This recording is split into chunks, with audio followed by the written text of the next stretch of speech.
జ్ఞానమెరిగిన బుద్ధుడా గౌతమ సిద్ధార్థుడా, శాంతి కోరిన యోధుడా, సమన్యాయమడిగిన ధీరుడా, లుంబిని వనవమ్మ ఒడిలో సాల వృక్షమే జన్మస్థలమై, మహామాయా శుద్ధోధనుల ముద్దుల కొడుకై ఉడితివా.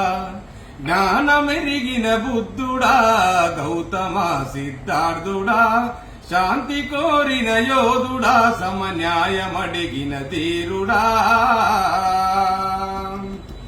సమత మమతలు పంచినావో, శాంతి మార్గం చూపినావో, మలినమైన మనిషి దేహం కడిగి శుద్ధి చేసినావు, పునర్జన్మాత్మలుండవు నీకు నువ్వే నిజము అన్నవు, శాంతి కరుణ ప్రేమశీలం ప్రబోధకుడై నడిచినావు, నవాయానమే మార్గమంటూ బౌద్ధమైత బోధ చేసిన జ్ఞానమెరిగిన బుద్ధుడా గౌతమ సిద్ధార్థుడా.